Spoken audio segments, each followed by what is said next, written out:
did in the textbook probably. I didn't get it, I'm sorry, but so whatever. This does. Okay. This was written. So we know it wasn't written after 2004.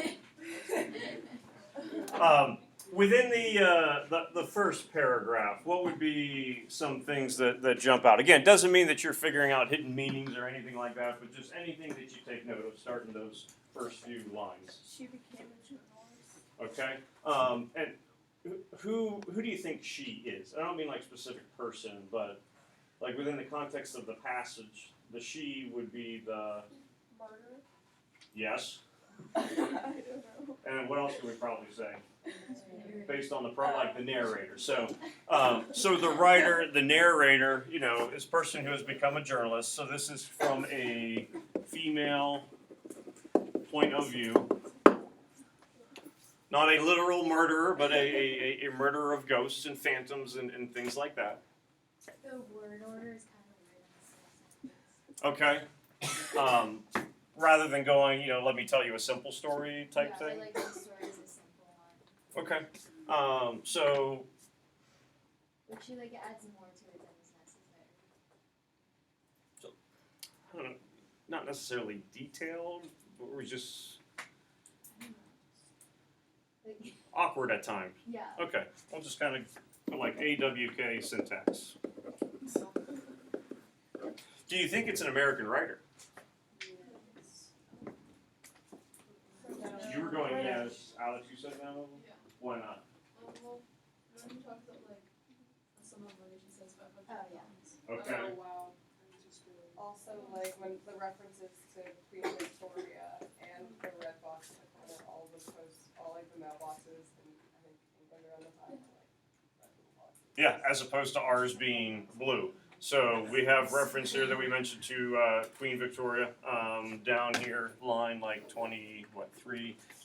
The 500 pounds a year, and I know I said we'd only look at the first part, but we're trying to figure out some things about the writer. And yeah, red box at the corner. She's not going to go there to get like Blu-rays and DVDs, but that would be what the actual blue for us post office box thing would be. So we're thinking an English writer. Female, we know makes reference to the days of Queen Victoria. I don't know if you're going to choose like decades. What do you think? So far as the writing, Queen Victoria's rule basically is most of the 19th century.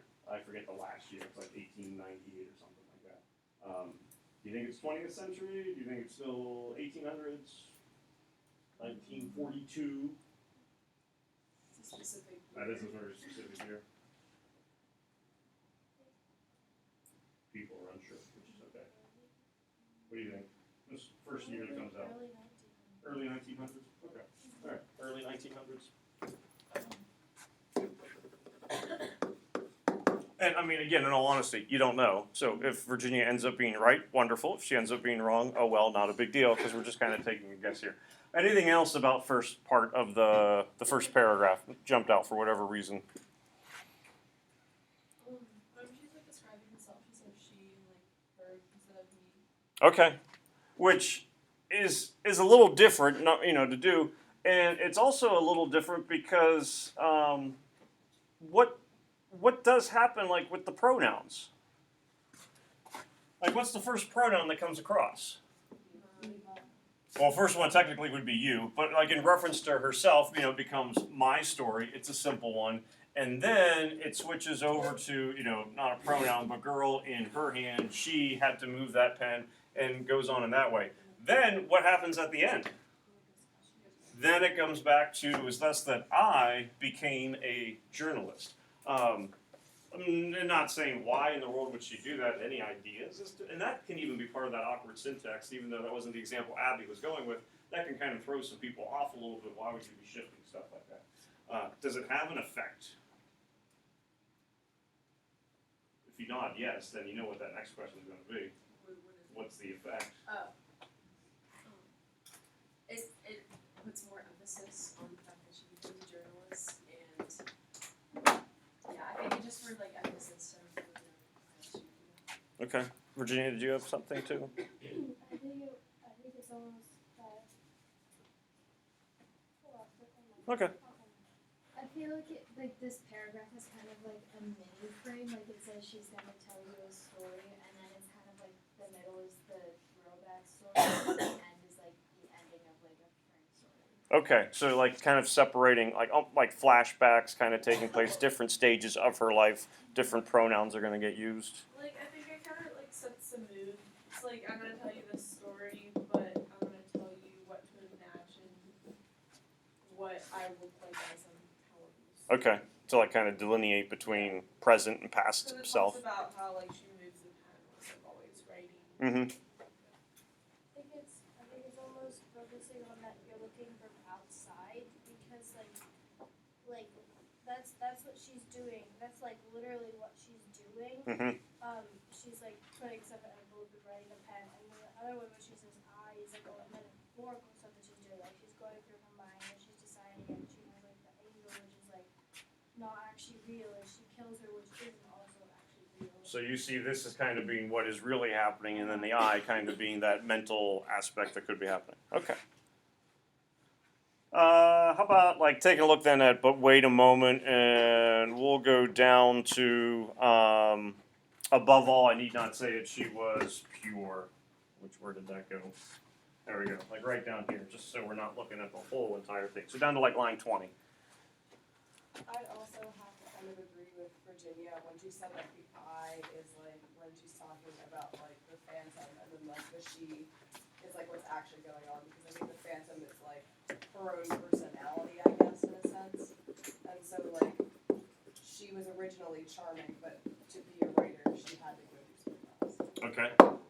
And it's her own personality, her own, and you know, people taking psychology talk about different levels of consciousness. You know, like there's your subconscious, there's the collective conscious. Anyone know what the collective subconscious is? Ooh, probably got learned that. It's kind of like shared values, so to speak.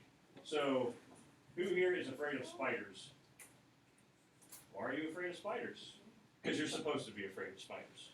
Why are little kids afraid of the dark? Because you're supposed to be. Like, so there's these ideas that collectively people believe this because it's just the way that it is. So that idea of this phantom, if she's a female writer, well, you have to feel bad about what you're doing or understand that you can't write certain things about a male writer, and you might not have the quote-unquote authority to review books. So this idea of the phantom is something that certainly seems to be kind of passed down from generation to generation to generation, and certainly Mary Wollstonecraft would probably agree with this, as to the way that the people are raised and the viewpoints that have to definitely, or to the viewpoints that are taking place within that society. Okay, anything else? Again, that like first half. Parallelism with the she was intensely sympathetic, she was immensely charming, she was terribly unselfish. All down here, so there's some parallel, whether it be just called parallelism, parallel syntax, parallel structure, all of those things would certainly suffice. And again, I think I've said this before, it's probably the most common type of syntax that tends to show up in these passages that would be on an AP exam. Notice the spelling of draft, that's also, you know, more of a British spelling that would take place, so coupled with the pounds and the red box and all that stuff.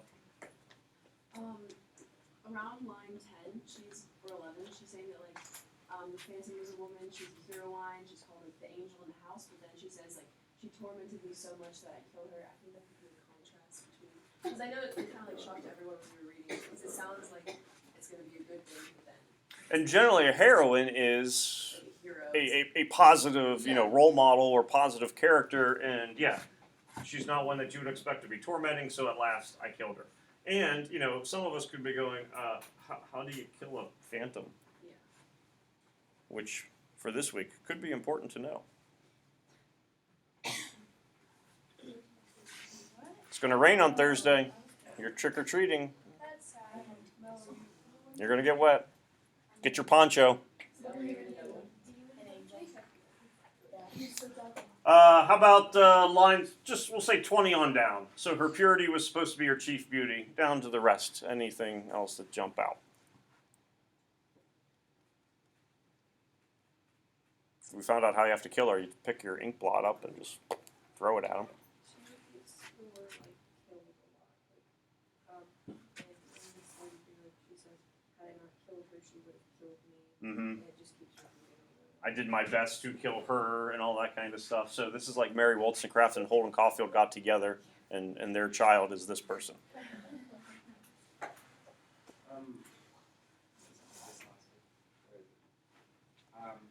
I kind of like my excuse if I were to be had in a court of law. Uh-huh. Would be that I act in self-defense. I'm trying to get to the bottom of what that means, because if it's a phantom, it's not a real thing. So I'm guessing it's some sort of. Correct. So, I mean, how, and with you mentioning even that, and where did that line go? Oh, there it is.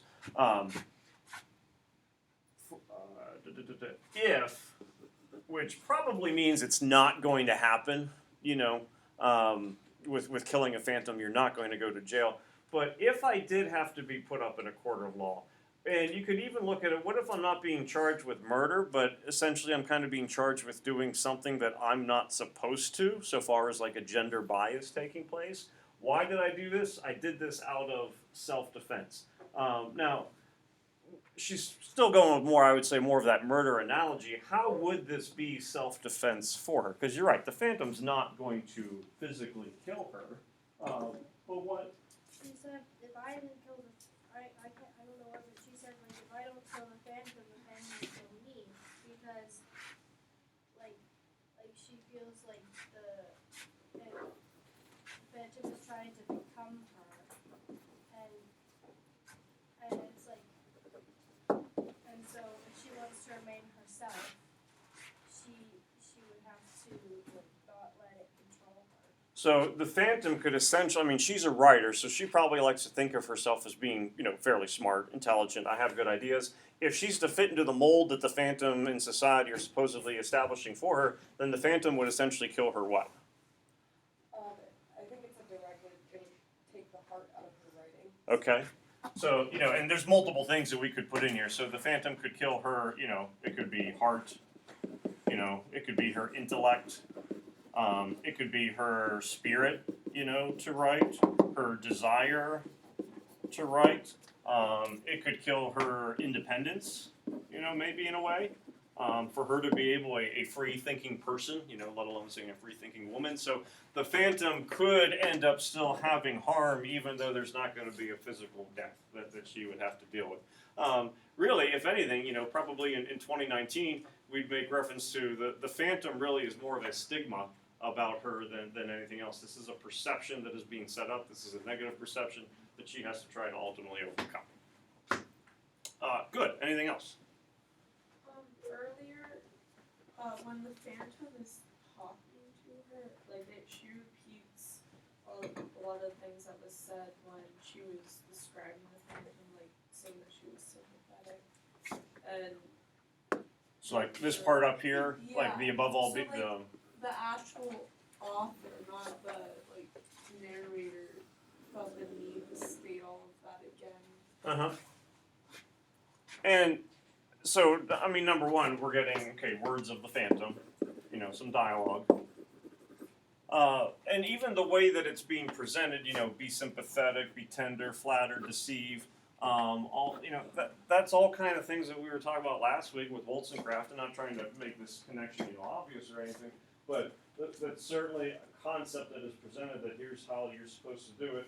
And the phantom is doing it kind of like in a nice way, whispering to her, no, come on, my dear, don't do that. This is what we're supposed to do. Not grabbing her by the throat and going, Libby, stop writing what you're doing right now. You can't do this kind of thing. But doing it in the charming, peaceful, you know, wistful kind of way.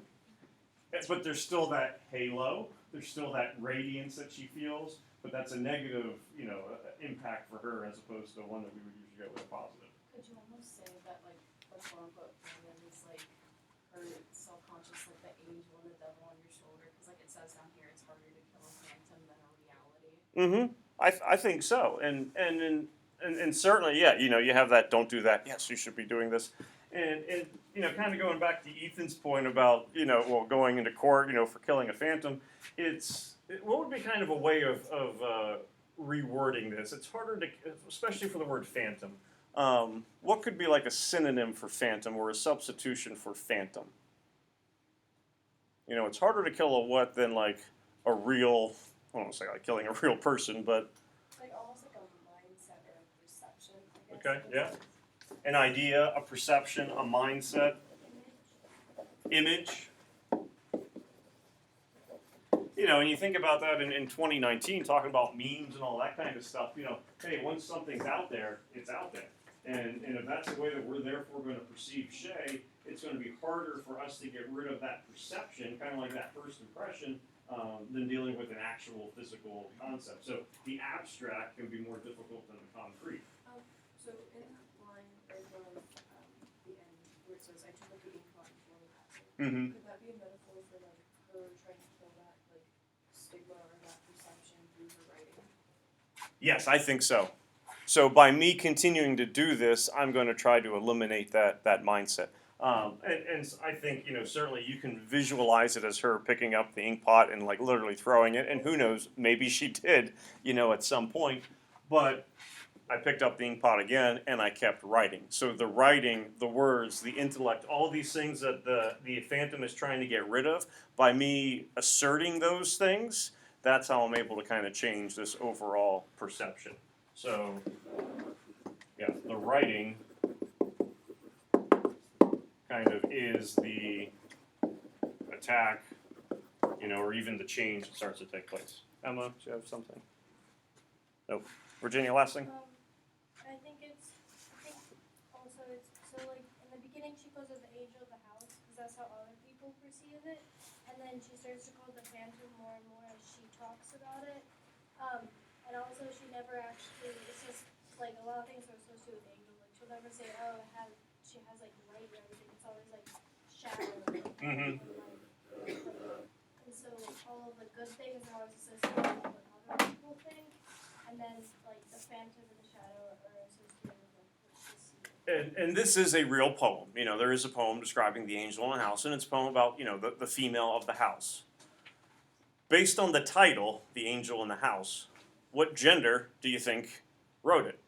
Male or female? It's a male poem, so it's going to have the stereotypes and the stigmas, the bias as to what the woman in the house would do. What is she going to do? Well, she's going to do all these things, you know, that we were talking about. I think that when Emma was mentioning the parallel syntax, all the positive qualities, when the female writer is looking at this caricature, this portrayal, it goes from being the angel to now being the Phantom. What do I have to do? I have to kill this Phantom. I have to get rid of it. In order, you know, for, as Emily was mentioning, you know, through her writing, try to be able to assert who she is. Is the Phantom more of just like the stigma of women? What I think stigma from a female perspective, I'd say expectation from the male perspective, and just make that switch, because I don't think the male would look at it as being a stigma, you know, where there's a negative connotation that would go with it. But for her, yes, it definitely Like, is. stereotype, she said you have to be sympathetic, like you can't tear it apart. Right. You have to be charming. Yeah, the idea that there's you have to act within a certain way, and you're certainly not going to make a scene and be disruptive and do all those things and whatnot. Okay, so that's an example of doing like a close reading. And again, I know we're doing longer than you would on an AP exam, but if you start to figure out what some of these little details mean, whether it just be that parallel structure or noticing those changes in pronoun usage, the ink pot end up kind of being metaphor for her writing, and that's the way that she's going to overcome the Phantom.